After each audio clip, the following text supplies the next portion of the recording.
पहले तो मिल नहीं रहा था, फिर मैंने उनको आइडिया दिया।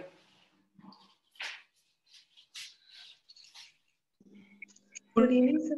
गुड इवनिंग बच्चों, गुड इवनिंग।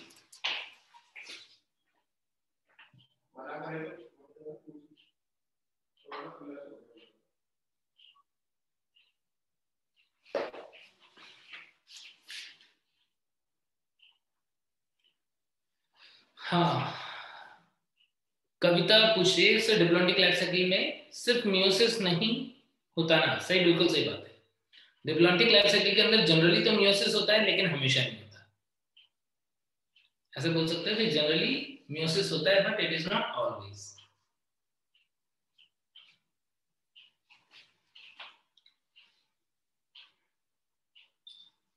चलो मैं क्वेश्चन पूछूं क्या? चलो मैं एक क्वेश्चन पूछता हूँ। एनसीईआरटी पढ़ी होगी सबने, तो क्वेश्चन है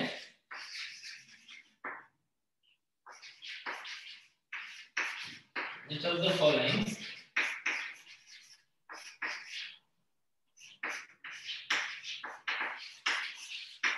is considered as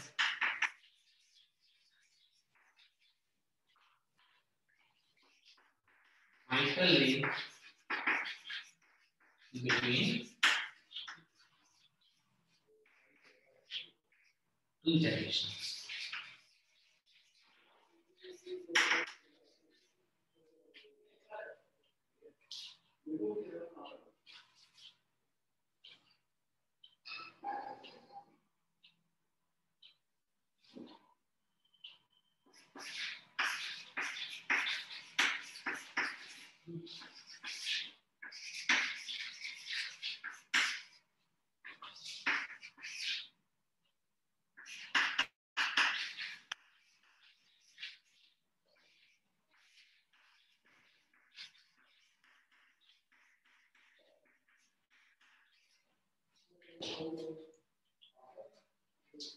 क्वेश्चन है कि निम्न में से कौन दो पीढ़ियों के बीच में एक वाइटल लिंक है, मुख्य लिंक है? ऑप्शन दिया हुआ है gamete, zygote, embryo, gametophyte.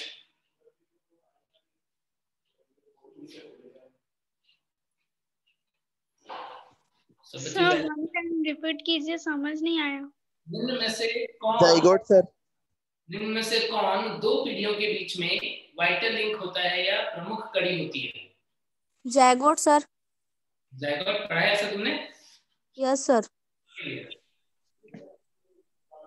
Hello sir. हाँ बच्चे। एनसीईआरटी में एक लाइन है सर, वो समझ में नहीं आया। कौन सी लाइन पहले पूछो? ये इसमें लिखा है कि अर्धसूत्री विभाजन जो न्यूनकारी विभाजन है, इसका मतलब क्या होगा? न्यूनकारी रिडक्शनल, क्योंकि क्रोमोसोम नंबर 2n से n हो जाता है ना। जब भी अर्धसूत्री विभाजन होगा तो 2n से n हो जाएगा। Yes sir. कम करना मतलब न्यून मतलब तो कम। न्यूनकारी या रिडक्शनल डिवीजन बोलते हैं। सर हम्म, सर रेड का जो क्रोमोसोम नंबर है वो कितने होते हैं सर? 44 ना? हाँ, कितना दिया हुआ है? सर दिया नहीं है, बस उसका ना n दिया है, तो वो 21 दिया है, तो 21 में जब 2 को मल्टीप्लाई करेंगे तो शायद वैसे निकालेंगे सर। 42 होगा। हाँ 42 ही होगा। हाँ। Yes sir.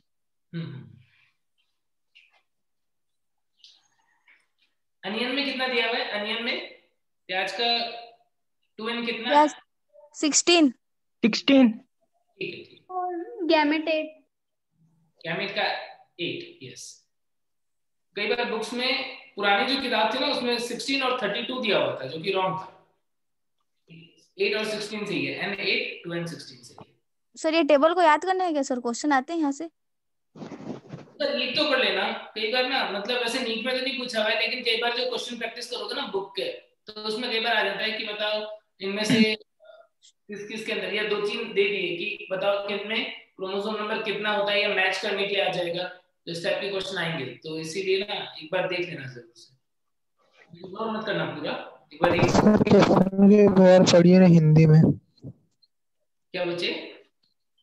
क्वेश्चन को एक बार और पढ़िए हिंदी में। है कि निम्न में से किसे दो पीढ़ियों के बीच में प्रमुख कड़ी माना जाता है? बच्चे जाइगोट आंसर दे रहे हैं, जो कि बिल्कुल सही। ठीक है, एनसीईआरटी में दिया हुआ है, तुम लोगों ने पढ़ा होगा तो तुम्हें तुरंत से इसका आंसर मिल गया होगा। अच्छा, एक और जाइगोट। हाँ जाइगोट, बिल्कुल सही। एक क्वेश्चन और पूछता हूँ कि बताओ, ये जो प्लांट में डायग्राम में ड्रॉ कर रहा हूँ, ये प्लांट जो है वो तुम्हें बताना है कि नर है कि मादा है।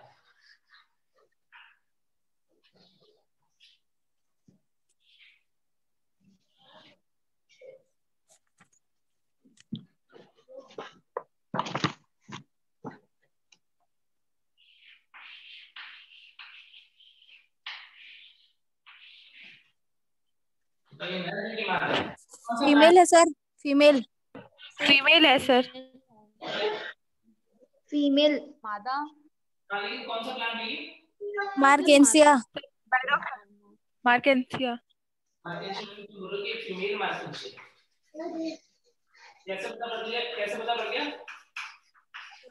फ्लावर से ऊपर ऊपर वाले पोर्शन से। हाँ, ऊपर वाले से। ये वाले स्ट्रक्चर को क्या बोलते हैं? ये जो स्टॉक लाइक स्ट्रक्चर है, स्पोरोफाइट शायद।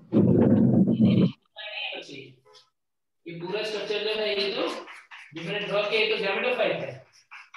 जो ब्रायोफाइटा होते हैं उनके अंदर मेन प्लांट बॉडी जो है वो एन होती है, गैमेटोफाइट है। हैप्लॉइड वाला क्या होता है? गैमेटोफाइट। उसके ऊपर ही गैमेट बनता है? नहीं, एनसीईआरटी में डायग्राम दिया हुआ है ना? यस सर, दिया हुआ है। है ना? और फीमेल गैमेटोफाइट है, कैसे पता पड़ा? ये वाले स्ट्रक्चर से। यहाँ पर इस पे लगे होते हैं क्या? इस पे लगे होते हैं आर्किगोनिया, स्त्रीधानी लगे होते हैं इसके अंदर।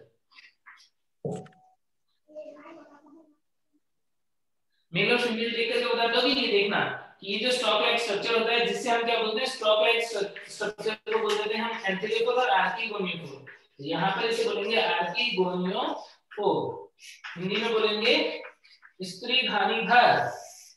आर्किगोनियोफोर इज स्त्रीधानीधर। और इसके ऊपर ऐसे कुछ लटके वैसे फूल जैसे, कुछ जैसे फूल की पंखुड़ियां होती है वैसे। पूधानीधर। पूधानीधर। आर्किगोनिया, आर्किगोनिया को हिंदी में बोलते हैं स्त्रीधानी। क्या बोलते हैं आर्किगोनिया को? स्त्रीधानी। नर वाला जो पार्ट होता है उसे बोलते हैं अच्छा अच्छा, हाँ सर। फूलदानी। हाँ, ये फीमेल के लिए। हाँ, ये फीमेल। फीमेल और मेल को डायग्राम देख करके पहचानना आना चाहिए। मेल के अंदर क्या होता है? देखो, फीमेल का डायग्राम जब भी देखोगे यहाँ पे एक बड़ा सुंदर सा ऐसा बनाया हुआ होगा फूल जैसा। फूल जैसी होती है वो फीमेल होती है। और मेल का सर? सुंदर सी होती है वो कौन होती है? फीमेल होती है। और जो मेल होता है वो कैसा होता है? किसी के ऊपर जैसे ऐसा लंबा सा बना होगा, बद्दा सा बना होगा, वो क्या होगा? मेल होगा। सर नीचे का बॉडी सेम रहेगा सर? ये वाला पार्ट, ये पूरा गैमेटोफाइट थैलॉइड, थैलस के समान संरचना होती है और उसके ऊपर लगा हुआ है स्त्रीधानीधर, और स्त्रीधानीधर के ऊपर स्त्रीधानी होगी। ऐसे ही मेल गैमेटोफाइट होगा, उसके अंदर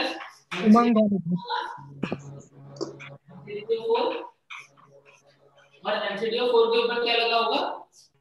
ऐसा एंथिडियम लगा होगा। समझ गए सर? सर जो कारा है वो उभयलिंगाश्री पौधा है ना सर? हाँ, कारा जो है वो उभयलिंगाश्री पादप है। तो उभयलिंगाश्री को ही द्विलिंगी बोलते हैं ना? उभयलिंगाश्री को हम क्या बोलते हैं? द्विलिंगी। हाँ हाँ सर, दोनों वर्ड सेम है ना? हाँ, सेम। हाँ, यस सर। कारा के केस में सेम है, लेकिन हायर प्लांट के केस में मतलब अलग भी होता है। चलो मैं तुम्हें पूछता हूँ कि चाइना रोज गुड़हल देखा सबने? हाँ yes sir. Yes yes sir. जो है वो मोनोशियस है कि डायोशियस है? एक लिंगाश्री की द्विलिंगाश्री सर। डाइशियस। डाइशियस है। मोनोसियस। डाइशियस। मोनोसियस। द्विलिंगाश्री। सोच लो फिर, एक आंसर। द्विलिंगाश्री है। गुड़हल जो है मोनोशियस है कि डायोशियस है कि दोनों में से कुछ भी नहीं? सर वो द्विलिंगी पुष्प है। हाँ, द्विलिंगी पुष्प है। पादप मोनेशियस की डायोशियस? दोनों में से कोई भी नहीं। कोई नहीं। कोई नहीं। क्यों कोई नहीं? क्योंकि हमने मोनेशियस और डायोशियस की डेफिनेशन पढ़ी थी। तो क्या बताया था मैंने तुमको? मैंने बताया था कि पादप के ऊपर यूनिसेक्सुअल फ्लावर प्रेजेंट होना चाहिए दोनों केस में, मोनेशियस में और डायोशियस में। यदि यूनिसेक्सुअल मेल फीमेल दोनों फ्लावर एक ही प्लांट पे होता है तो मोनेशियस, और यदि यूनिसेक्सुअल मेल और फीमेल फ्लावर अलग अलग प्लांट पे होता है तो डायोशियस। ठीक है, लेकिन गुड़हल में तो यूनिसेक्सुअल फ्लावर होता ही नहीं है। फ्लावर क्या होता है? बायसेक्सुअल या द्विलिंगी होता है। तो ऐसे पादपों को हम मोनेशियस या डायोशियस की कैटेगरी में नहीं रखते हैं। सीधे बोलेंगे द्विलिंगी पादप है, द्विलिंगी पुष्प है, बस। इनके लिए कोई अलग कैटेगरी है क्या सर? अलग कैटेगरी होती है। मोनेशियस डायोशियस टर्म जो है वो पर्टिकुलरली यूनिस ऐसे प्लांट्स के लिए है जिनके फ्लावर जो होते हैं वो कैसे होते हैं? यूनिसेक्सुअल। बच्चे इसको वो इस क्वेश्चन का आंसर देते हैं कि वो उभयलिंगाश्रयी है या इंग्लिश में उसे मोनेशियस बोल देते हैं बहुत सारे बच्चे, लेकिन ध्यान रखना उसे मोनेशियस बोलना ठीक नहीं है। मोनेशियस प्लांट जो होंगे या डायोशियस प्लांट जो होंगे उनके अंदर यूनिसेक्सुअल फ्लावर की presence. Clear? Yes yes sir. कारा का डायग्राम, कारा की स्ट्रक्चर जो इस प्लांट इस चैप्टर के डायग्राम में दिया हुआ है। कारा की स्ट्रक्चर थोड़ा सा डिटेल में मैं तुमको बता देता हूँ। कारा जो है, कारा जो है वो ग्रीन एल्गी है, एक एडवांस ग्रीन एल्गी। कारा क्या है? एडवांस ग्रीन एल्गी, यानी विकसित प्रकार का ग्रीन एल्गी। सर कुछ क्लियर नहीं दिख रहा है।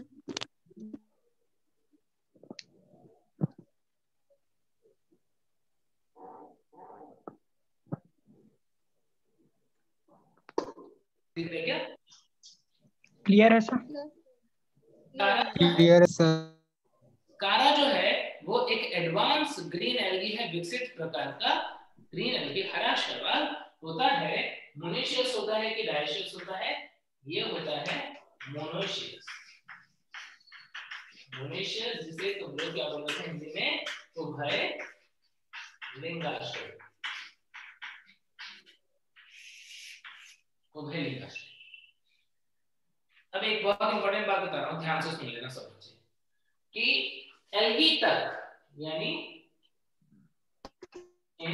या ऐसे लिख देता हूं up to algae, up to algae.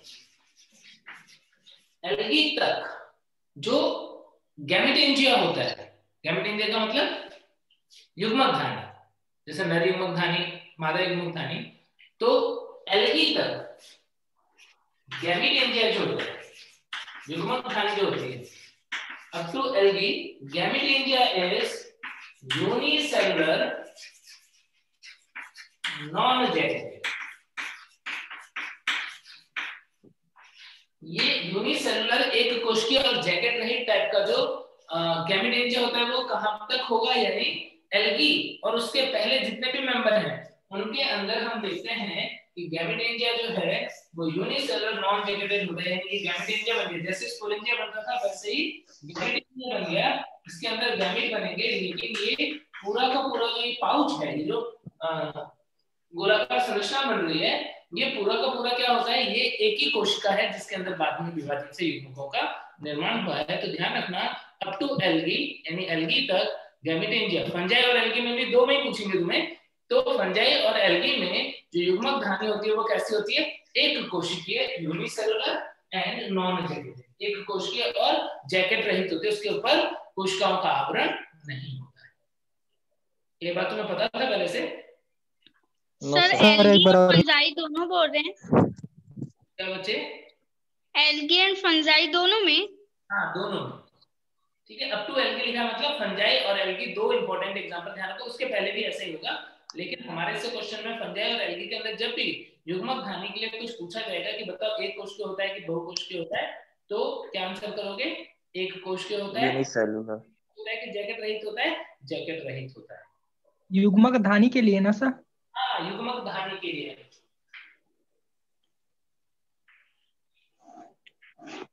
ये बात सबको पता पड़ गई क्या? लेकिन yes sir.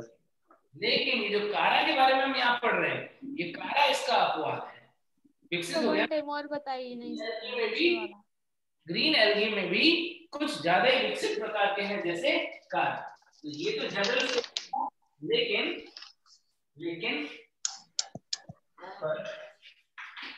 in Kara, organic media is multicellular jacketed. यानी अब से कारा के बाद से क्या होता है, गैमेटेंजिया जो होता है वो मल्टीसेलुलर जैकेटेड टाइप का हो जाता है। नॉर्मली फंजाई और एल्गी में गैमेटेंजिया एक कोशिकीय जैकेट रहित होता है, बट कारा इंपॉर्टेंट एग्जांपल है जिसके अंदर गैमेटेंजिया जो है वो बहुकोशिकीय और जैकेट युक्त होगा, मल्टीसेलुलर एंड जैकेटेड होगा। ये हो गई इतनी बात। सर हिंदी में धीरे धीरे बोलिए तो। कारा में युग्मक धानी बहुकोशिकीय और जैकेट युक्त होती है। कारा में युग्मक धानी बहुकोशिकीय एवं जैकेट युक्त होती है। समझ गया ना? इन कारा गैमेटेंजिया इज मल्टीसेलुलर जैकेटेड। ये क्या है, एक एक्सेप्शन है किस रूल का, किस बात का, जो मैंने ऊपर ब्रैकेट में लाइन लिखी है उस बात का एक्सेप्शन है। नॉर्मली तो गैमेटेंजिया यूनिसेलुलर नॉन जैकेटेड ही होता है, बट कारा में मल्टीसेलुलर जैकेटेड टाइप का होगा। अब कैसा होता है वो भी देखते हैं। ये बात लिख ली सब बच्चों ने, बोर्ड पे लिखा है सबने, इंपॉर्टेंट है ये बात। Yes sir. अब देखो इसका डायग्राम कारा का, ये जो हम बोल रहे हैं कि मोनेशियस है और जैकेटेड टाइप का मल्टीसेलुलर गैमेटेंजिया है, आखिर किस टाइप का इसका है।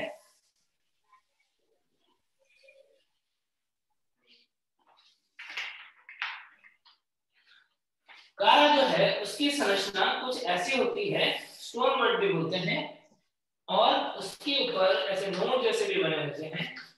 इन नोड पर से कुछ इस टाइप से शाखाएं निकली हुई,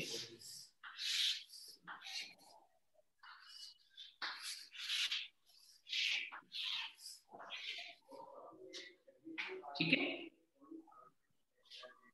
ये क्या है, ये है node. Yes sir.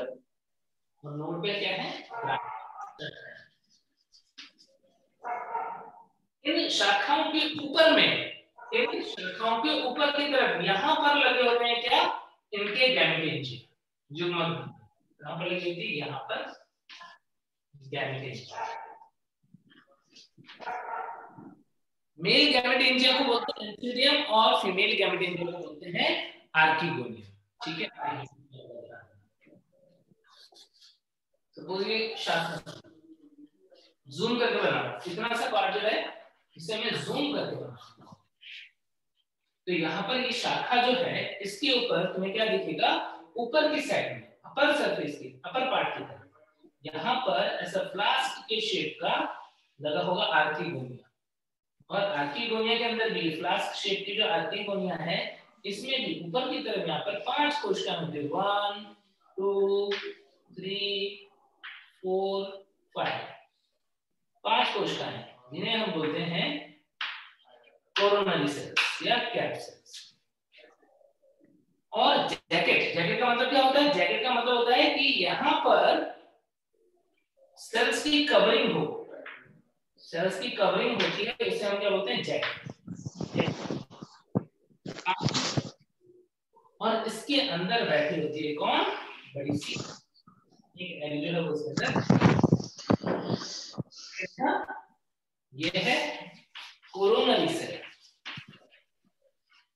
Coronary sales 5 होती हैं, ये जैकेट सेल है। मैंने क्या बताया था कि इनके अंदर जैकेट प्रेजेंट है, बहुकोशिकीय है, दिख रहा है सबको, बहुकोशिकीय हो गया कि नहीं हो गया गैमेटेंजिया, फीमेल गैमेटेंजिया, ये क्या है, ये है फीमेल गैमेटेंजिया।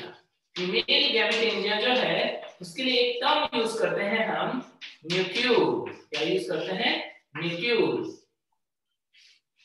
सर साउंड अच्छे से नहीं आ रहा है सर। क्या हो बच्चे, साउंड अच्छे से नहीं आ रहा है सर। साउंड अभी आ जाए अपने आप ही, क्योंकि अभी ऐसे ही हुआ था तो अपने आप आ गया था। तो कारा के अंदर हम क्या देख रहे हैं, कारा के अंदर बहुकोशिकीय जैकेट युक्त फीमेल गैमेटेंजिया है, जिसके अंदर क्या देख रहे हो, 5 कोरोनरी सेल है, 5 ट्यूब सेल ने इसका जैकेट बना दिया है, और उसके अंदर एग है, और ये जो स्थिर धानी है, मादा युग्मक धानी है, उस मादा युग्मक धानी के अंदर वो प्रेजेंट है। ऐसा होता है क्या, ऐसा होता है न्यूक्लियस। देन नीचे की तरफ होता है ग्लोब्यूल। ग्लोब्यूल होता है गोला। अब ये भी बहुकोशिकीय जैकेट युक्त होगा, इसके अंदर 1 2 3 4 5 6 7 8 कितनी टोटल कोशिकाएं, 8 कोशिकाएं। कितनी कोशिकाओं ने जैकेट बनाया है नर वाले पार्ट का, 8 कोशिकाओं ने बनाया है। इनको हम बोलते हैं शील्ड सेल।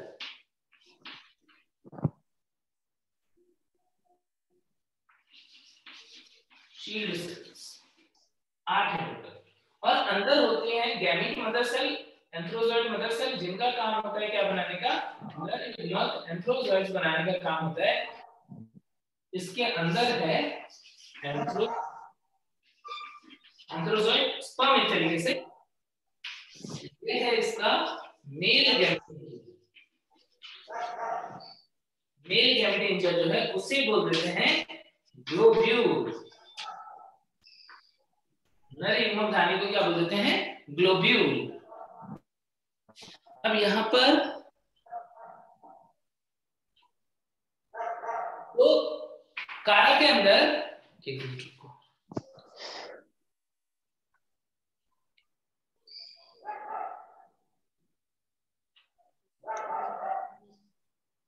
एक मिनट रुक जाओ।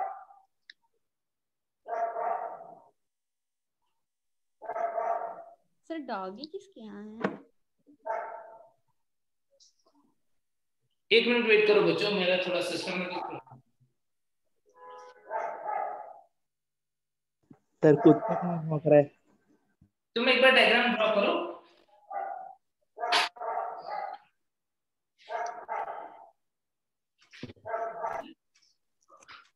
सर इधर देखो ना, ये नहीं यहाँ पर ना, ये थोड़ा सा वो कहीं हाइड हो गया, वो मिल नहीं रहा मुझे, कहाँ चला गया, मिनिमाइज हो गया।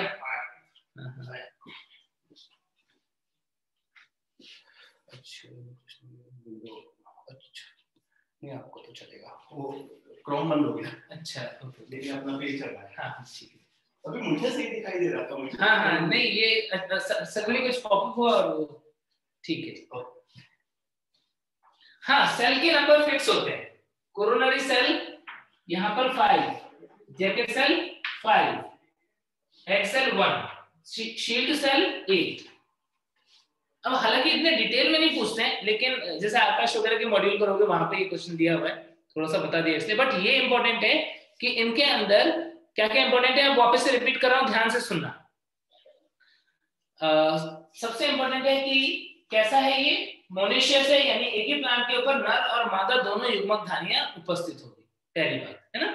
दूसरी बात, मादा युग्मक धानी जो है वो ऊपर की तरफ, नर युग्मक धानी नीचे की तरफ, ठीक है। तीसरी बात, बहुकोशिकीय जैकेटेड होता है। बहुकोशिकीय जैकेटेड होने का मतलब क्या है कि यहाँ पर देख रहे हो कोरोनरी सेल, जैकेट सेल्स, ये सब उपस्थित है, और यहाँ पर मेल के अंदर क्या उपस्थित है, शील्ड सेल जो है वो उपस्थित है, जो गैमीट्स को कवर करके अंदर रखता है। देन उसके बाद में जो क्वेश्चन यहाँ पर बहुत फ्रीक्वेंटली पूछा जाता है कि मेल गैमेटेंजिया को हम क्या बोलते हैं, मेल गैमेटेंजिया को ग्लोब्यूल बोलते हैं, और फीमेल गैमेटेंजिया को क्या बोलते हैं, न्यूक्लियूल बोलते हैं। ठीक है, ठीक है बच्चों। शील्ड के बाद क्या लिखा है सर? Yes sir. किसके बाद में? शील्ड सेल्स, और उसके आगे लिखा हुआ है मेल गैमेटेंजिया, नर युग्मक धानी, ग्लोब्यूल, यानी एंथेरिडियम को ग्लोब्यूल बोल दो, और आर्किगोनियम को, सॉरी उगोनियम को न्यूक्लियूल, उगोनियम। अच्छा, आर्किगोनियम और उगोनियम में डिफरेंस पता है किसी को? मेल और फीमेल गैमेटेंजिया के लिए कहीं पे हम आर्किगोनियम टर्म यूज करते हैं और कहीं पे उगोनियम टर्म यूज करते हैं। सर उगोनियम फीमेल के लिए और आर्किगोनियम सर मेल के लिए। नहीं, मेल के लिए सर दोनों फीमेल के लिए यूज करते हैं, बट आर्किगोनियम का साइज और जो मेल का साइज रहता है दोनों का सेम रहता है, बट उगोनियम का साइज डिफरेंट रहता है और वो नॉन मोटाइल रहती है। नहीं, वो तो गैमेट पे पहुंच गए बच्चे। गैमेटेंजिया की बात कर रहा हूँ, मेल गैमेटेंजिया। मेल गैमेटेंजिया को हमेशा हम बोल रहे हैं एंथेरिडी।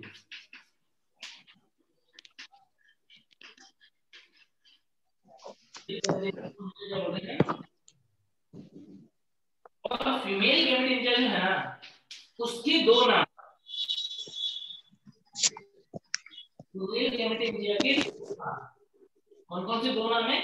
कभी हम उससे बोलेंगे उगोनियम, तुमने पढ़ा भी होगा, नई बात नहीं है तुम्हारे लिए। और मेल गैमेटेंजिया फीमेल गैमेटेंजिया को कहीं पे बोलोगे उगोनियम, कहीं पे बोलोगे आर्किगोनियम।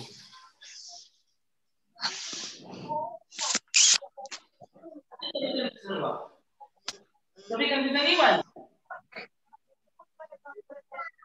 बात तो कोई बात नहीं। अब ध्यान रखना, जब भी फंजाई और एल्गी पढ़ोगे,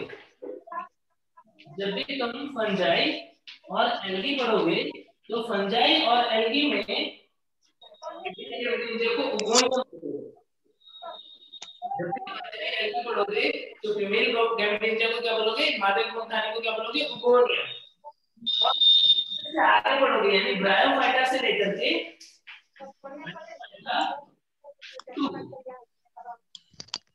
माइक ऑफ करो ना, बहुत इको हो रहा है। ब्रायोफाइटा टू जिम्नोस्पर्म क्या बोलोगे? आर्किगोनियम बोलोगे। बच्चे माइक ऑफ कर दो, जिसके भी आसपास में ज्यादा बात हो रही है, शोर हो रही है, एटलीस्ट वो माइक बंद रखे। बाकी बच्चे बंद रखो, पूछना है तो ऑन कर लो, फिर बंद कर दो। फीमेल गैमेटेंजिया को क्या बोलते हैं हम नॉर्मली? उगोनियम या आर्किगोनियम। उगोनियम बोलते हैं फंजाई में और एल्गी में, जहां पर ये यूनिसेलुलर नॉन जैकेटेड होता है, यानी उगोनिया यूनिसेलुलर नॉन जैकेटेड होते हैं मोस्टली, जबकि आर्किगोनिया मल्टी सेलुलर और जैकेटेड होती है हमेशा।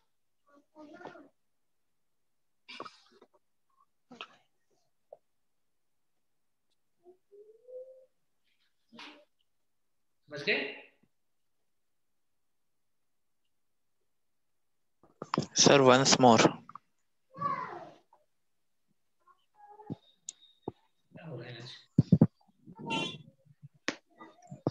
फिर से देखो,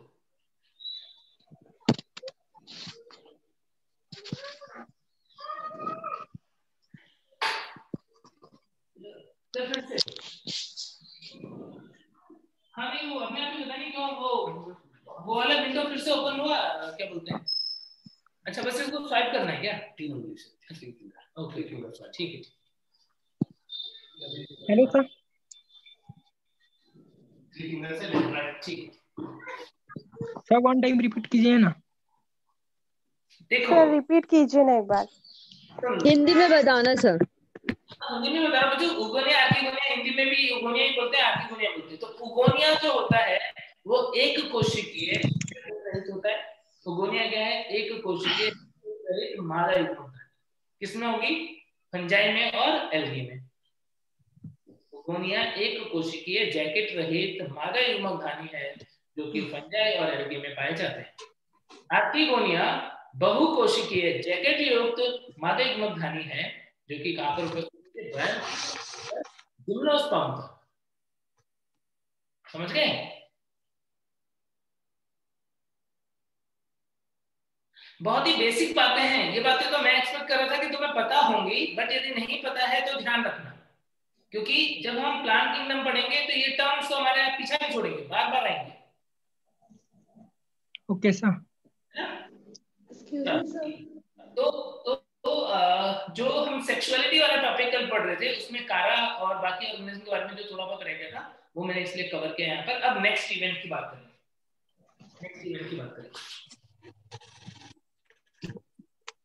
युग्मक निर्माण हो गया गैमीट फॉर्मेशन गैमेटोजेनेसिस हो गया, गैमीट का ट्रांसफर। अब हम पढ़ेंगे नेक्स्ट गैमीट का ट्रांसफर, युग्मक का स्थानांतरण।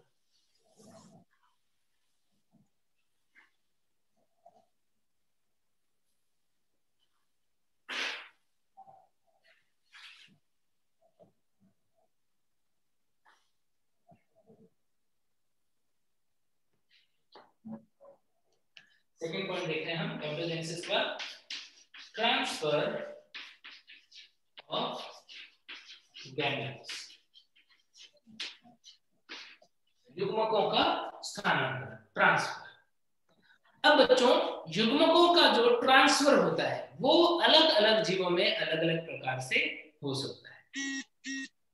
जो एक्वेटिक ऑर्गेनिज्म होते हैं उनके अंदर नॉर्मली हम देखते हैं कि पानी के द्वारा ही युग्मक जो है वो ट्रांसफर हो जाते हैं। कुछ ऑर्गेनिज्म जैसे हम प्लांट्स की बात करते हैं, जिम्नोस्पर्म और एंजियोस्पर्म, उसमें नर युग्मक का ट्रांसफर होता है। किसके द्वारा? नर युग्मक का ट्रांसफर होगा पॉलन ग्रेन के रूप में, परागकणों के रूप में। यदि हम मानव के अंदर बात करते हैं तो या मोस्ट ऑफ एनिमल्स के अंदर बात करते हैं तो मेल गैमीट को फीमेल की बॉडी में वो ट्रांसफर करते हैं। तो गैमीट का ट्रांसफर जो है वो अलग अलग तरीके से हो रहा है। ठीक है, कैसे कैसे हो रहा है?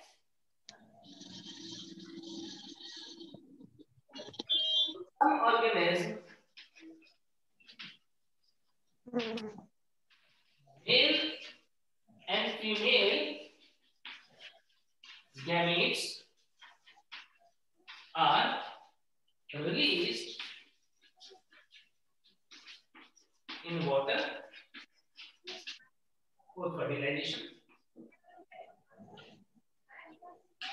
उसके अंदर ऐसा होता है, क्या कोई एग्जाम्पल बता सकते हो कि किन जीवों के अंदर नर और मादा दोनों युग्मकों को पानी में छोड़ दिया जाता है ताकि उनके अंदर निषेचन हो जाए? Frog, amphibian, algae and fungi. Fungi के अंदर कुछ जैसे एंड बायोफाइट। सम फंजाई, ब्रायोफाइट में नर और मादा दोनों युग्मकों की बात करते हैं। सम फंजाई, सम एल्गी, जैसे यूरोथ्रिक्स के अंदर क्या होता है? नर और मादा दोनों ही युग्मकों को पानी में छोड़ दिया जाता है। क्लेमाइडोमोनास के अंदर भी जो जहां पर आइसोगैमी और एनाइसोगैमी होती है उनके अंदर क्लेमाइडोमोनास। तो क्या देखते हो कि कुछ ऑर्गेनिज्म के अंदर नर और मादा दोनों ही युग्मकों को पानी में छोड़ दिया जाता है, लेकिन ज्यादातर ऑर्गेनिज्म में क्या होता है? In most of the organism क्या होता है बताओ? ओगैमी। और ओगैमी के लिए कल मैंने क्या बताया था? सर समय एंगल के बाद क्या लिखा है? In most of the organism, ज्यादातर ऑर्गेनिज्म में मैंने क्या बताया था कि मादा मोटी होती है, अपने घरों में बैठी हुई होती है, बेचारा नर छोटा होता है, सारी दुनिया से लड़के उसे फर्टिलाइज करने के लिए जाता है। In most of the organism first वाले लाइन को एक बार वन बार और समझाइए ना। कुछ जीवों में नर और मादा युग्मकों को पानी में रिलीज कर दिया जाता है ताकि वो निषेचन कर पाए। In some organisms, male and female gametes are released in water for fertilization. Examples: some fungi, some algae, like Eulothrix, Chlamydomonas. तो इनके अंदर क्या होता है? इनके अंदर नर और मादा, मेल और फीमेल दोनों ही गैमेट क्या होंगे? पानी में छोड़ दिए जाएंगे और वो क्या करेंगे? वो आपस में फ्यूज होकर जाइगोट बनेंगे। एम्फीबियंस भी इसके एग्जांपल हो सकते हैं, बिल्कुल सही बोल रहे थे। दोनों ही गैमेट जो है वो बॉडी के बाहर रिलीज होते हैं पानी में। ठीक है, बट ज्यादातर ऑर्गेनिज्म में क्या होता है? In most of the organisms, female gamete is retained by parent. ज्यादातर ऑर्गेनिज्म में फीमेल गैमेट जो होता है यानी एग जो होता है वो क्या होता है? पेरेंट के अंदर ही रहता है and male gamete is released. Male gamete is released. ज्यादातर जीवों के अंदर क्या होता है? वो गैमेट होती है जहां पर फीमेल गैमेट जो होती है उससे तो फीमेल अपनी बॉडी में रखती है और मेल गैमेट जो है वो कहीं से आता है और उसे निषेचित करता है। होता है क्या? जैसे अपना example, yes sir, human being. ठीक है, जिनमें भी उगैमी है उन सब में ऐसा होगा। ठीक है, तो अब यहाँ पर भी क्या होता है बच्चों, यहाँ पर भी जैसे हम बात कर लेते हैं ब्रायोफाइटा एंड टेरिडोफाइटा। क्या होता है ब्रायोफाइटा और टेरिडोफाइटा? बताओ। ब्रायोफाइटा और टेरिडोफाइटा में तुमने देखा होगा कि कशाभिका युक्त नर युग्मक होता है जो जल में तैरते हुए मादा युग्मक के पास पहुंचता है और उसे निषेचित करता है। सर इंग्लिश में बताइए ना एक बार। इंग्लिश में बताना। Yes sir. In Bryophyta, male gametes are flagellated. जो ब्रायोफाइटा होते हैं और टेरिडोफाइटा होते हैं, इनके अंदर क्या होता है? Male gametes are flagellated and they are released in water. बहुत सारे मेल गैमेट जो पानी में रिलीज हो जाते हैं और फिर वो कहाँ पर जाते हैं? जो आर्किगोनिया में एग है उसके पास में, और वहां पर जाकर के क्या करेंगे? उसे फर्टिलाइज कर देंगे। ठीक है, तो किसके थ्रू गए मेल गैमेट? किसके थ्रू गया? वाटर के through transferred water. Bryophyta and Pteridophyta, male gametes are released in water और male gametes are transferred through water. ठीक है, पानी के through male gamete female gamete के तक पहुंचता है तो उसे हम बोल देते हैं जूडियो गैमेट। क्या बोल देते हैं? जूडियो गैमेट। हिंदी में भी जूडियो गैमेट बोलते हैं। तो ब्रायोफाइटा और टेरिडोफाइटा में ट्रांसफर होता है पानी के थ्रू, जिसे हम बोल देते हैं जूडियो गैमेट। लेकिन यदि हम बात करें जिम्नोस्पर्म, सर फास्ट हो जा रहा है। क्या है सर? सेकंड लाइन को हिंदी में एक्सप्लेन करो। कौन सी सेकंड लाइन? ये वाली? ये वाली क्या? Yes sir. ये लिखा हुआ है कि अधिकतर जीवों में मादा युग्मक पैतृक शरीर में रहते हैं, पैतृक शरीर में ही रहते हैं, और नर युग्मक जो होता है उसे रिलीज किया जाता है, मुक्त किया जाता है। निषेचन के लिए नर युग्मकों को शरीर से रिलीज कर दिया जाता है, मुक्त कर दिया जाता है। एग्जांपल देखना है टेरिडोफाइटा के अंदर क्या देखा हमने? फीमेल गैमेट आर्किगोनिया में रहेगी, मेल गैमेट जो है वो पानी में रिलीज हो जाएगा। जबकि जिम्नोस्पर्म और एंजियोस्पर्म में क्या होता है? सर ये थ्रू वाटर के बाद क्या लिखा है नीचे? ये लिखा है Zudio gamete. Zudio ZOOIDIO Zudio gamete. Gymnosperm और एंजियोस्पर्म में क्या होता है बताओ? मेल गैमेट किसके द्वारा जाएगा? नर को कौन? विंड के द्वारा। सर एयर के थ्रू। नहीं, गलत गलत गलत। पॉलिनेटर। Pollinator indicator. नहीं, मैं पॉलिनेशन में पॉलन के ट्रांसफर की बात नहीं कर रहा हूँ बच्चे, मैं गैमीट के ट्रांसफर की बात कर रहा हूँ। एग का गैमीट कैसे पहुंचेगा? फ्लैजिला के द्वारा। पॉलन ट्यूब के थ्रू पहुंचेगा। गैमीट ले जाने का काम है पॉलन ट्यूब का, हवा का काम है गैमेटोफाइट को ले जाने का, पानी का काम है गैमेटोफाइट को ले जाने का, लेकिन गैमीट कौन ले जाएगा? बोलो। Pollen tube. Pollen tube. Pollen tube. पराग नलिका। समझ गए? मेल गैमेट जो है उसका ट्रांसफर पॉलन ट्यूब करेगा, उसको बोलते हैं हम साइफोनोगैमी। दो बहुत ही इंपॉर्टेंट टर्म है कि गैमेट जो है यदि पानी में रिलीज हो जाए और पानी के द्वारा एग तक पहुंचता हो तो उसे जूडियोगैमी बोलते हैं। यदि गैमीट जो है मेल गैमीट जो है वो पॉलन ट्यूब के थ्रू एग तक पहुंचता है तो उसे साइफोनोगैमी बोलते हैं। समझ गए? In bryophyta and pteridophyta male gamete is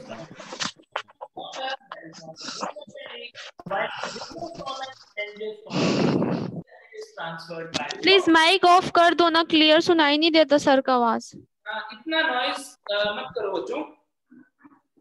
बीच बीच में बहुत सर म्यूट रखा करो, जब भी पूछना है ना उस टाइम पे अनम्यूट करो और फिर म्यूट कर दो, तुमको भी बेनिफिट होगा ना भाई, सब बच्चों को ध्यान से सुनना है ना। एक्सक्यूज मी सर, हाँ बच्चे, आप ये सेकंड लाइन में पॉलिन ट्यूब के बाद क्या लिखे हैं? मैंने सेकंड लाइन में बताया कि जिम्नो और एंजियोस्पर्म के अंदर हम क्या देखते हैं, जो हवा से जा रहा है वो तो पॉलन है, या जो पॉलिनेटर लेकर के जा रहा है वो तो पॉलन है। पॉलन का मतलब गैमेटोफाइट, मेल गैमेटोफाइट। लेकिन मेल गैमेट को लेकर के जाने वाली जो स्ट्रक्चर है वो तो पॉलन ट्यूब है। मेल गैमेट कैसे जाता है ये याद करो, पॉलन के अंदर ऐसा पॉलन ट्यूब बनता है। Yes sir. इसके थ्रू क्या होता है, यहाँ पर मेल गैमेट जाते हैं, ये ट्यूब में जैसे मान लो, तो ये मेल गैमेट जो है उसको कौन लेके जा रहा है, हवा लेके जा रहा है क्या? मेल गैमेट को हवा लेके जा रहा है क्या? नहीं, पॉलन ट्यूब लेके जा रहा है ना, समझ गए? यस। तो इस प्रोसेस को जहां पर पॉलन ट्यूब के थ्रू मेल गैमेट जाएगा उसे हम बोलेंगे क्या, उसे हम बोलेंगे साइफोनोगैमी। और ह्यूमन के अंदर क्या होता है, या अधिकतर एनिमल्स में क्या होता है, in most of the animal male gametes are transferred directly into the body of female by copulatory organ. ज्यादातर एनिमल्स में क्या देखते हैं हम, ज्यादातर एनिमल या इंसानों में क्या देखते हो कि मेल के पास एक कॉपुलेटरी ऑर्गन है। कॉपुलेटरी ऑर्गन को क्या बोलते हैं हम, पीनिस बोल देते हैं। तो कॉपुलेटरी ऑर्गन जो है उसके थ्रू स्पर्म को डायरेक्टली कहां पे, फीमेल की बॉडी के अंदर, वजाइना के अंदर जो है वो रिलीज कर देते हैं। तो वहां पर भी मेल गैमेट जाता रहा है फीमेल गैमेट के पास में, लेकिन कैसे जा रहा है, डायरेक्टली मेल ने कॉपुलेटरी ऑर्गन के थ्रू मेल गैमेट को फीमेल की बॉडी के अंदर इजैकुलेट किया। ठीक है, क्लियर बात? यानी थर्ड लाइन और लिख देता हूं, इन most of the animals sperm are released in female body by the help of copulatory organ.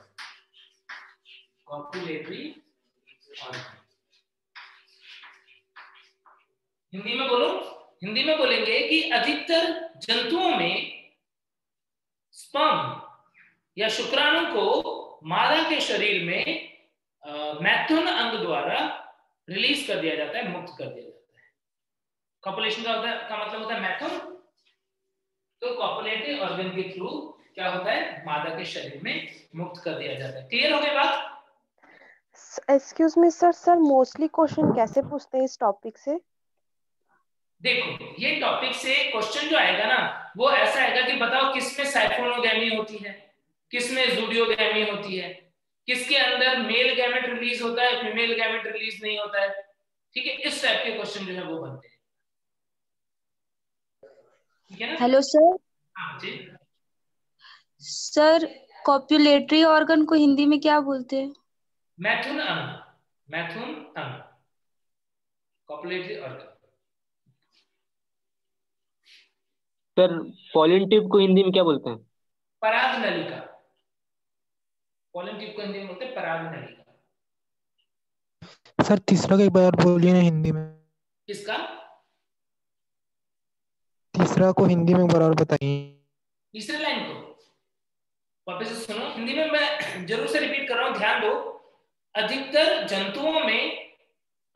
जंतुओं में शुक्राणु मैथुन अंगों की सहायता से मादा के शरीर में मुक्त कर दिए जाते हैं। अधिकतर जंतुओं में शुक्राणु मैथुन अंगों की सहायता से मादा के शरीर में मुक्त कर दिए जाते हैं। ठीक है, ठीक है बच्चे? Yes sir. तो फिर अब इसके बाद में ये हो गया हमारा pre fertilization event complete. Pre fertilization event में हमने देखा गैमेट बनता कैसे है और डिफरेंट ऑर्गेनिज्म में उसके ट्रांसफर का तरीका क्या होता है। कुछ के अंदर मेल फीमेल गैमेट दोनों रिलीज हो जाएंगे, कुछ के अंदर या ज्यादातर के अंदर सिर्फ मेल गैमेट रिलीज होगा, फीमेल गैमेट उसके बॉडी के अंदर रहेगी। और यदि वो बॉडी के अंदर है तो मेल गैमेट कैसे आएगा?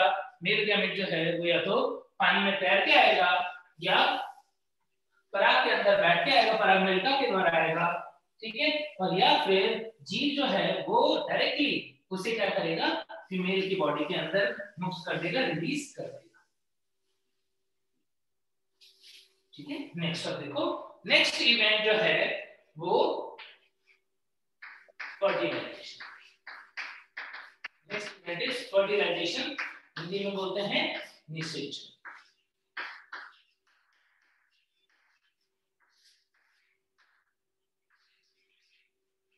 निषेचन क्या होता है? निषेचन process of fusion of male female gamete. gametes, yes, to form a diploid gamete. Okay. संलयन की जो प्रक्रिया होती है उसे हम निषेचन या फिर एक और भी नाम है फर्टिलाइजेशन के अलावा और क्या बोलते हैं इसे? Syngamy. Syngamy. Yes, it is also known as syngamy. Syngamy, संयुग्मन। इसे हम क्या बोल देते हैं? सिनगैमी भी बोल देते हैं। कई बार बच्चों के सामने ये क्वेश्चन आता है, जब वो 12वीं कक्षा में होते हैं तब तो जरूर से उनके सामने क्वेश्चन आता है कि निषेचन और सिनगैमी में, यानी फर्टिलाइजेशन और सिनगैमी में कोई अंतर भी है क्या? दोनों या दोनों बिल्कुल एक ही बात है? फर्टिलाइजेशन में और सिनगैमी में कोई अंतर है या दोनों एक ही बात है? बताओ।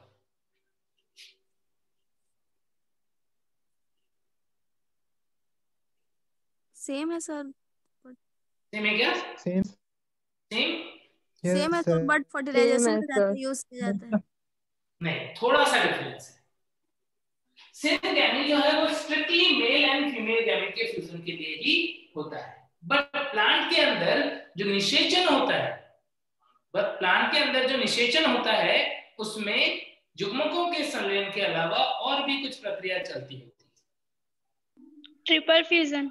Yes, very good. तो निषेचन में ट्रिपल फ्यूजन भी इंक्लूड हो सकता है, बट सिनगैमी हमेशा क्या होगा?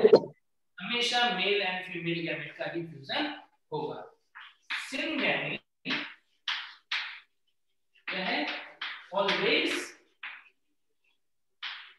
Fusion of male and female gamete. Syngamy हमेशा नर और मादा युग्मकों के संलयन के लिए ही यूज करेंगे, लेकिन फर्टिलाइजेशन में एंजियोस्पर्म का फर्टिलाइजेशन, एंजियोस्पर्म फर्टिलाइजेशन। निषेचन में क्या हो जाएगा बच्चों?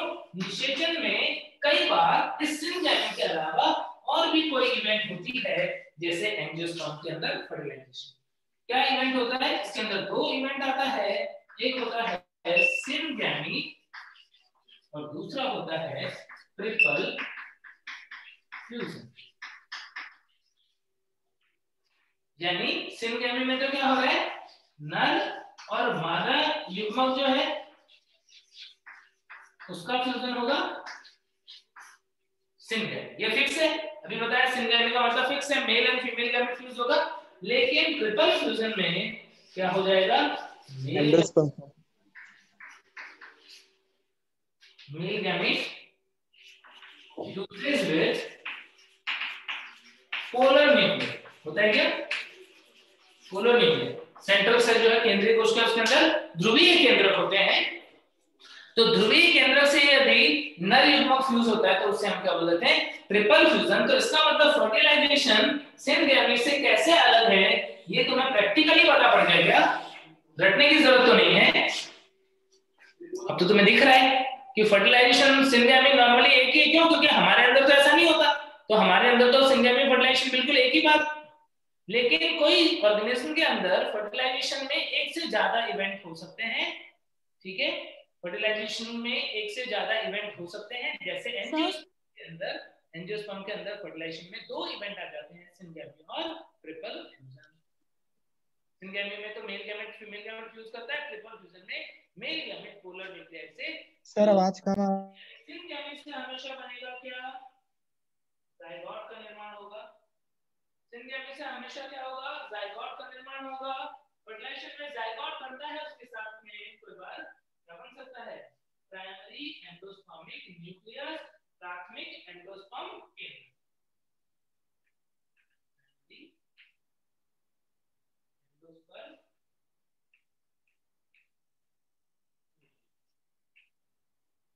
तो वो क्वेश्चन जो तुमने अपने जीवन में कभी पढ़ा था कि निषेचन में और सिनगैमी में संयुग्मन में युग्मक संलयन में, सिनगैमी को युग्मक संलयन भी बोलते हैं। सर आपकी आवाज नहीं आ रही है।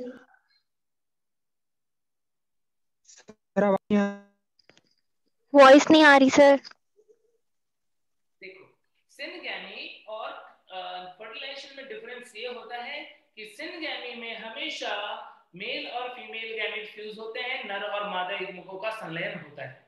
जबकि फर्टिलाइजेशन में सिनगैमी इवेंट के अलावा कुछ और भी प्रोसेस हो सकती है, जैसे ट्रिपल फ्यूजन। सिनगैमी से हमेशा जाइगोट बनेगा। फर्टिलाइजेशन में जाइगोट बनने के साथ साथ कई बार एक एक्स्ट्रा स्ट्रक्चर भी बनती है एंजियोस्पर्म के अंदर, वो होती है प्राइमरी एंडोस्पर्म न्यूक्लियस, जिससे एंडोस्पर्म का फॉर्मेशन होता है। ठीक है सर, उसको हिंदी में क्या बोलते हैं? प्राइमरी एंडोस्पर्म न्यूक्लियस को बोलते हैं प्राथमिक एंडोस्पर्म, प्राथमिक भ्रूणपोष केंद्र, प्राथमिक भ्रूणपोष केंद्र। जाइगोट को तो युग्मनज बोलते हैं। अब फर्टिलाइजेशन दो टाइप के होते हैं। फर्टिलाइजेशन कहां पे हो रहा है उसके अकॉर्डिंग देखेंगे तो फर्टिलाइजेशन दो टाइप के होते हैं। फर्टिलाइजेशन बॉडी के बाहर हो सकता है या फिर बॉडी के अंदर हो सकता है। फर्टिलाइजेशन यदि बॉडी के बाहर होता है तो उसे क्या बोलते हो? उसे बोलते हैं बाह्य निषेचन, external fertilization. Yes, external fertilization. और यदि बॉडी के अंदर होता है तो उसे बोलते हैं इंटरनल फर्टिलाइजेशन। एक्सटर्नल फर्टिलाइजेशन यदि निषेचन शरीर के बाहर होता है तो उसे बोल देते हैं एक्सटर्नल फर्टिलाइजेशन। यदि निषेचन शरीर के अंदर होता है तो उसे बोल देते हैं इंटरनल फर्टिलाइजेशन। जितना भी भूगैमी वाला केस है, ध्यान से सुन लो, जितना भी भूगैमी वाला केस है, हर भूगैमी वाले केस में निषेचन जो है वो बॉडी के अंदर ही हो रहा है। भूगैमी में मैंने क्या बताया था? फीमेल गैमेट बॉडी में रहती है, मेल जो है वो साइटोप्लाज्म से लड़ जाता है फर्टिलाइज करने के लिए। तो अब जो एक्सटर्नल फर्टिलाइजेशन हो रहा है, जैसे यूरोथ्रिक्स के अंदर, यूरोथ्रिक्स के अंदर एग्जांपल लिखता हूं, एग्जांपल सम algae like Eurythrax, Chlamydomonas। Internal fertilization जो है उसके अंदर एग्जांपल देखते हैं most of the organism, most of the organism. दिखाई नहीं दे रहा है, थोड़ा सा बड़ा लिखिए ना प्लीज। थोड़ा सा और बड़ा लिखूं? Some algae like Eurythrax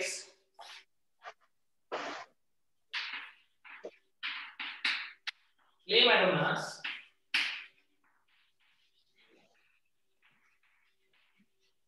और यहाँ पर मोस्ट ऑफ द ऑर्गेनिज्म, ज्यादातर जीवों में क्या होता है?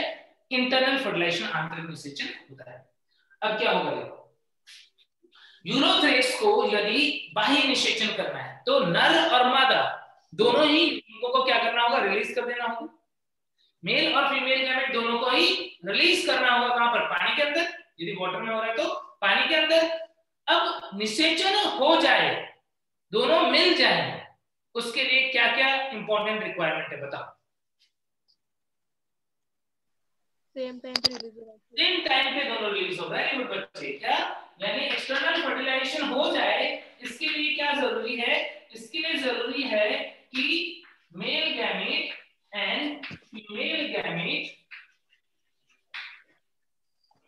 should be released at the same time, should be released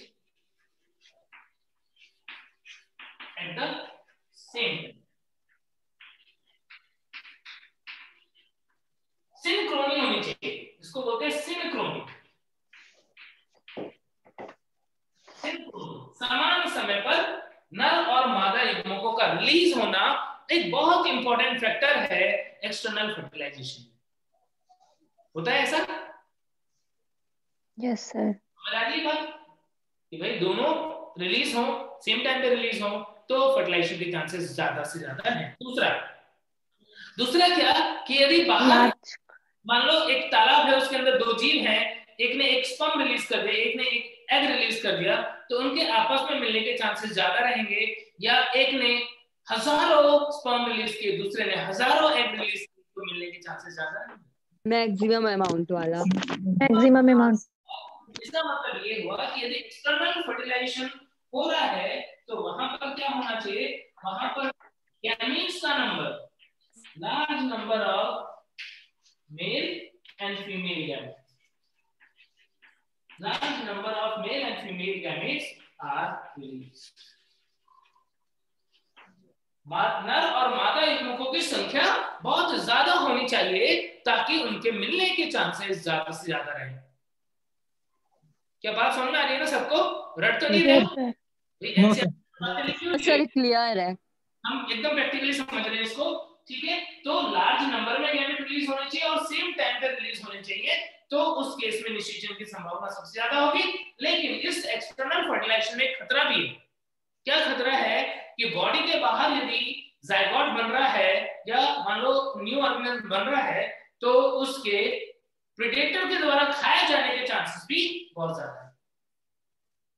external fertilisation का खतरा क्या है कि ऑर्गेनिज्म जो है, जो जायगोट बन रहा है, उससे कोई प्रेडेटर है, एनिमल है, वो उसे खा सकता है, इसकी संभावना भी रहती है। यहाँ पर एक्सटर्नल फर्टिलाइजेशन में मींस क्या, zygote is prone,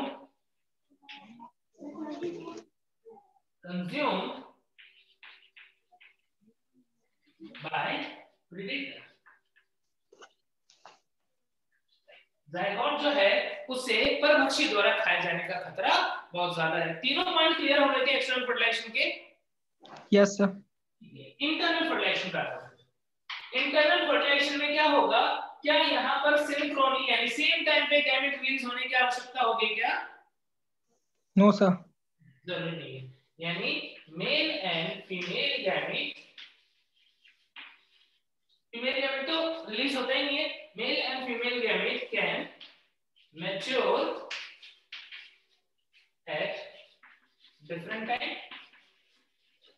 उनके बीच में सिंक्रोनी नहीं होगी, उनके टाइमिंग में थोड़ा अंतर हो सकता है कि एक का गैमेट पहले रिलीज हो रहा है, फिर दूसरे का, फिर तीसरे का, फिर चौथे का, और इस तरीके से जो जो भी टाइमिंग मैच हो रही है उसके अकॉर्डिंग फर्टिलाइजेशन हो जाए।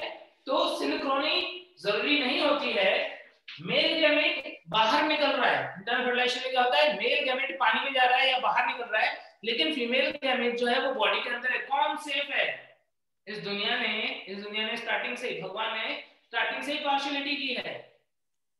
हाँ, उन्होंने फर्टिलाइजेशन सेफ है, फीमेल को ज्यादा एडवांटेज दे दिया, उसको सुरक्षा प्रदान कर दी है। बेचारा नर जो है वो सारी दुनिया से लड़के जाता है फीमेल को फर्टिलाइज करने के लिए, और फीमेल के तो मजा है, आराम से घर में बैठी हुई है सेफ एनवायरनमेंट में।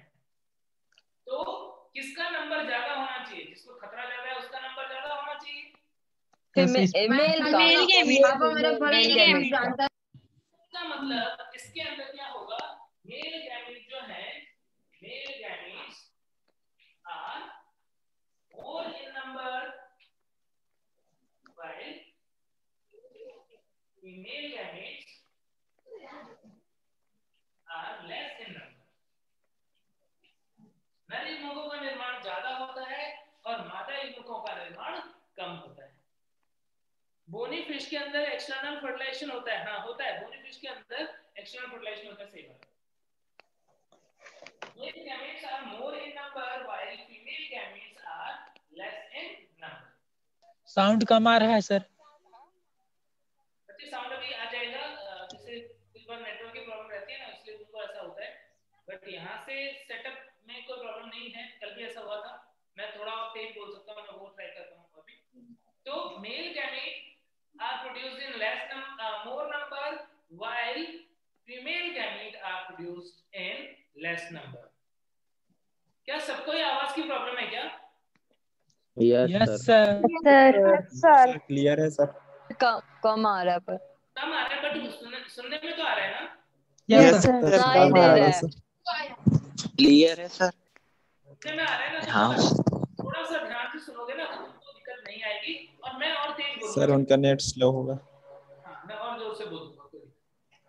तो मेल गैमेट जो है वो ज्यादा बनेगा, फीमेल गैमेट लेस नंबर में बनेगा। और जो फर्टिलाइजेशन होगा तो जायगोट क्या होगा? सेफ होगा। Yes sir. Yes sir. तो zygote is formed inside the body, so safe from predator. तो ये दोनों में डिफरेंस है एक्सटर्नल और इंटरनल फर्टिलाइजेशन में। प्लांट्स के अंदर जब हम देखेंगे तो फर्टिलाइजेशन के दो टाइप हमको देखने को मिलेंगे। कौन कौन से? प्लांट्स के अंदर हमें ज़ूडियोगैमी और सैफोनोगैमी ऐसे दो टाइप इंटरनल फर्टिलाइजेशन में देखने को मिलेंगे। और ज़ूडियोगैमी क्या होती है? ब्रायोफाइटा टेरोफाइटा में। और सैफोनोगैमी क्या होती है? जिम्नोस्पर्म और एंजियोस्पर्म में। क्या फर्टिलाइजेशन इवेंट कंप्लीट हो गया? यदि तो पूछेगा कि मोस्ट वाइटल इवेंट कौन सा है, वाइटल लिंक पूछा था मैंने अभी। यदि पूछोगे मोस्ट वाइटल इवेंट या क्रिटिकल इवेंट रिप्रोडक्शन तो क्या बोलोगे? हाँ बच्चे।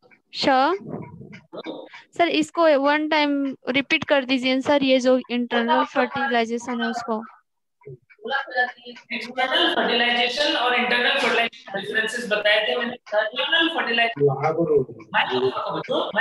माइक ऑफ कर दो। तो बच्चा पढ़ता रहता है जो माइक की यहाँ पता खाने ध्यान दो दे।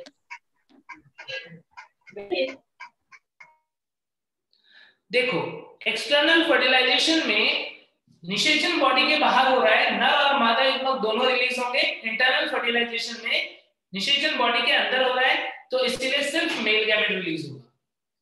एक्सटर्नल फर्टिलाइजेशन में दोनों ही गैमेट ज्यादा संख्या में रिलीज होंगे, जबकि इंटरनल फर्टिलाइजेशन में मेल गैमेट तो ज्यादा होगा लेकिन फीमेल गैमेट का फॉर्मेशन कम होगा।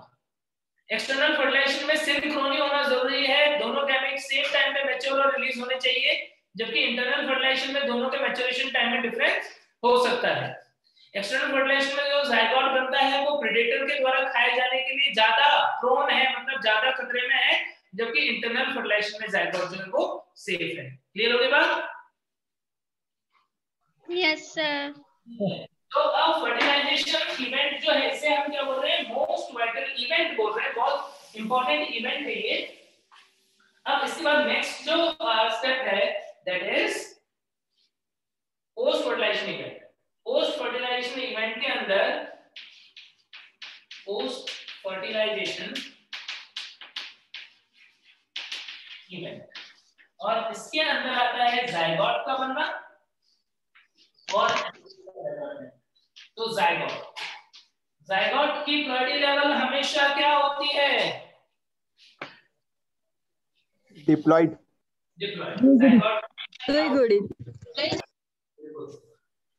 जायगोट की प्योरिटी लेवल हमेशा 2n होती है और जायगोट को हमने क्या बोला था? Vital link between two generations.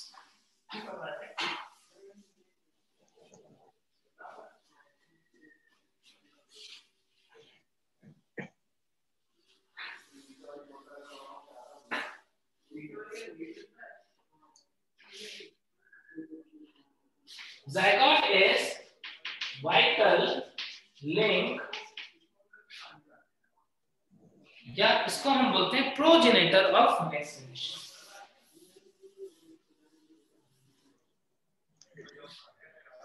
Progenitor of next generation, अगले जनरेशन का प्रारंभ करने वाला, अगले पीढ़ी को प्रारंभ करने वाला जो पार्ट है वो क्या है? वो है जायगोट। और ये कैसा होता है? It is diploid. कई बार हम देखते हैं कि जायगोट कब बनता है? अनफेवरेबल कंडीशन में, जैसे एल्गी या फंजाई मैंने बताया था क्या पहले भी, सेक्सुअल रिप्रोडक्शन कब होता है? अनफेवरेबल कंडीशन में। तो कई बार जायगोट जो है वो अपने चारों तरफ एक मोटी भित्ति बना लेता है ताकि आप को सुरक्षित रखता है। क्या होता है? In many organisms zygote form thick covering around it known as zygospore या कई बार हम इसे oospore भी बोलते हैं। oospore पढ़ा है क्या तुमने ऐसा?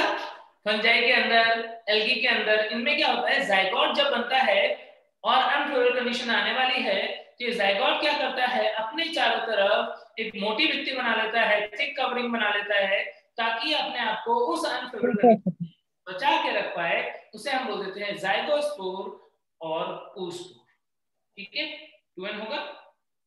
अब ये जाइगोट जो है बच्चों, उसके अंदर आगे क्या होगा? किस टाइप से वो डिवाइड करेगा? हो सकता है किसी में एम्ब्रियो बने, किसी में एम्ब्रियो ना बने। बताओ कहां से प्लांट किंगडम में कहां से एम्ब्रियो का फॉर्मेशन स्टार्ट होता है? प्लांट किंगडम में एम्ब्रियो का फॉर्मेशन कौन से डिवीजन से होता है? एल्गी, ब्रायोफाइटा, टेट्राफाइटा, जिम्नोस्पर्म, एंजियोस्पर्म, बोलो।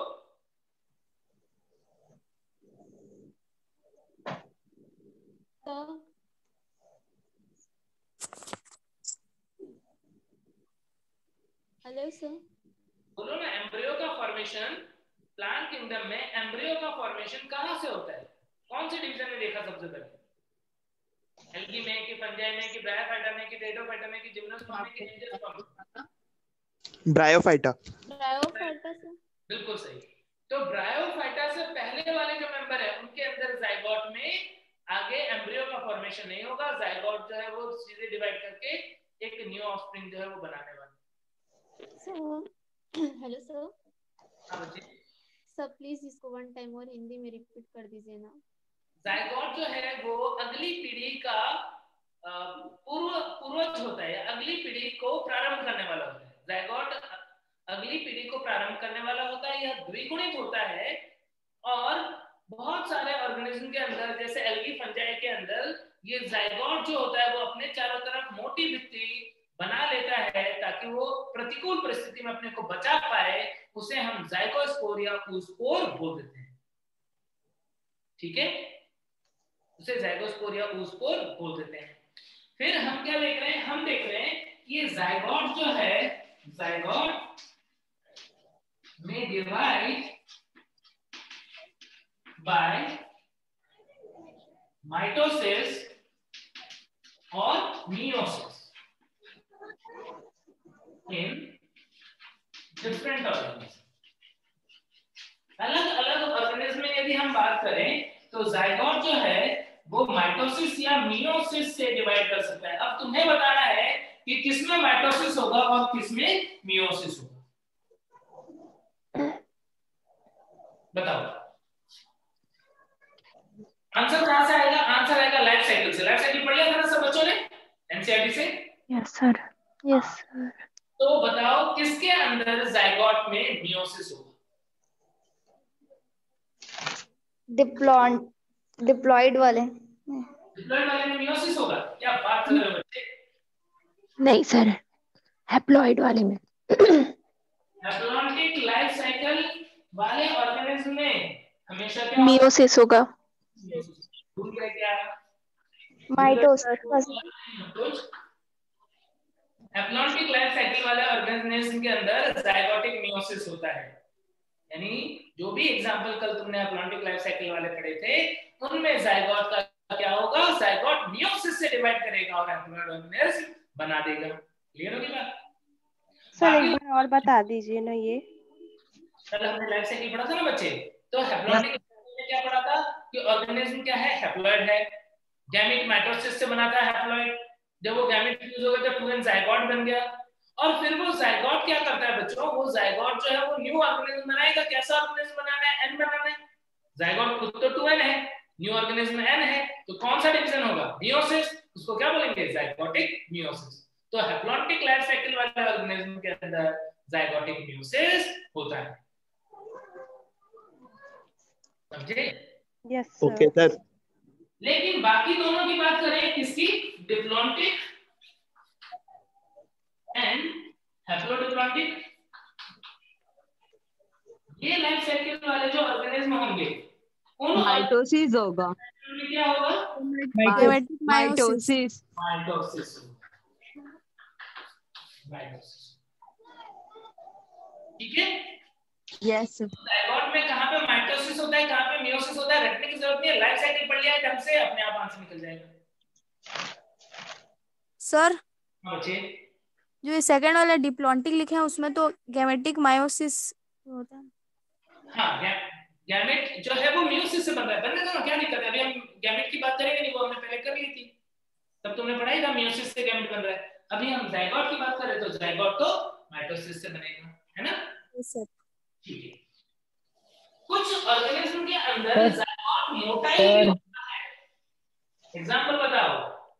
वैसे तो normally zygote non motile structure है, बट कुछ ऑर्गेनिज्म के अंदर जाइगोट मोटाइल भी होता है। प्लाज्मोडियम,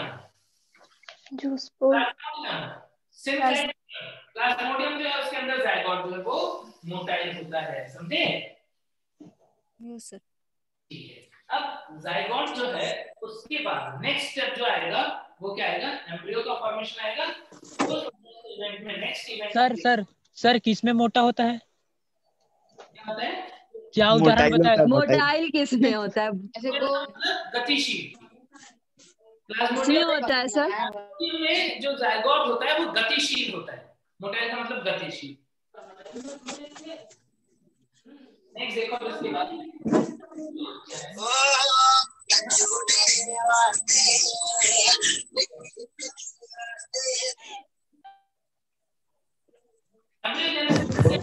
कौन है भाई? माइटोसिस होने के बाद में जो बहुकोशीय संरचना बनती है, जिसके अंदर उस बहुकोशीय संरचना में पादप के या जंतु के डिफरेंट पार्ट बनाने के लिए कोशिकाएं जो है स्पेशलाइज हो जाती हैं। एम्ब्रियोजेनेसिस वाली प्रोसेस जो है उसे हम कल पढ़ेंगे। हमारा टाइम कंप्लीट हो गया, हमारा ये चैप्टर ओके सर। चलता है वो बताना है, और चीज कैसे बनते हैं थोड़ा सा वो बताऊंगा। ठीक है, तो कल हम इस चैप्टर को, कल तो संडे मंडे को इस चैप्टर को कंप्लीट करेंगे। और संडे का टाइम मिल गया, तुम्हें क्या करना है, एक्सरसाइज जो है वो कर लेना, जो भी बुक सॉल्व कर रहे हो, और जो भी क्वेश्चन है वो पूछना है। यानी नेक्स्ट लेक्चर जो है वो डाउट क्लियरिंग के लिए रहेगा। Okay sir. सर कल क्लासेस नहीं होंगी क्या? नहीं सर क्लासेस होंगे या नहीं? कल नहीं होगी शायद, संडे को तो कहाँ होती है सर। और आप तो टेस्ट बोल रहे थे, तो टेस्ट वगैरह, टेस्ट के बारे में संजय सर को वो ऐप में डाल। अरे सर लोग नहीं सर नेक्स्ट चैप्टर का वो क्या होगा? कौन जो उससे रैपिड भी बोलते हैं, बिल्कुल से बोलता है। सर क्लासेस सेपरेट नहीं कर सकते हिंदी एंड इंग्लिश में? देखो बच्चों, वो अभी पॉसिबल नहीं हो पाएगा, आगे देखते हैं कैसा क्या रहता है ना।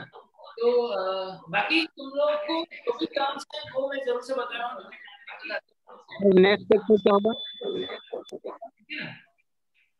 ठीक है, चलो तो टेस्ट वगैरह के बारे में जो है वो सर तुम्हें बता देंगे। ठीक है, चलो तो फिर मंडे को मिलते हैं। मंडे वाली क्लास ध्यान रखना सब बच्चों, मंडे वाली क्लास होगी उसमें नेक्स्ट चैप्टर क्या होगा? कर लेंगे। ठीक है, और यदि कंप्लीट हो गया तो 11th का second chapter. Okay sir. 11th का सेकंड चैप्टर पढ़ना चाहते हो ना पहले? Yes sir. सर 12th का, हाँ बच्चे 12th का पढ़ते हैं ना, क्योंकि रिप्रोडक्शन वाला पढ़ रहे हैं तो पहले 11th बेसिक पढ़ लेते हैं। 11th में ज्यादा चैप्टर है सर। 11th में ज्यादा चैप्टर है प्रियंका। वही तो पहले कवर करते चलते हैं सर। अरे माइक ऑफ करो, सर का आवाज सब आएगा। बोलो नहीं, आज सर को बोलने दो ना। के अंदर दोनों ही चैप्टर्स के बहुत सारे पॉइंट्स हैं वो डिस्कस हुए हैं सर, क्योंकि प्लांट वाला पढ़ रहे हैं ना, तो 12th का सेकंड चैप्टर प्लांट वाला है तो पढ़ लेते हैं। तो कोई नहीं करनी, पहले 12th का सेकंड चैप्टर पढ़ लेंगे फिर 11th का पढ़ेंगे। ठीक है कोश? 11th ही पढ़ते हैं सर। हाँ सर 11th ही पढ़ते सर आपका जो मन वो पढ़ाओ। ये सर देख लीजिए, बेसिक पढ़ते हैं पहले। तो फिर 11th का सेकंड चैप्टर। ठीक है sir, thank you yes sir. Sir 11 बढ़ेगा। Thank you sir. चलो bye bye. Thank you Vinay. Okay sir, thank you sir, bye bye sir.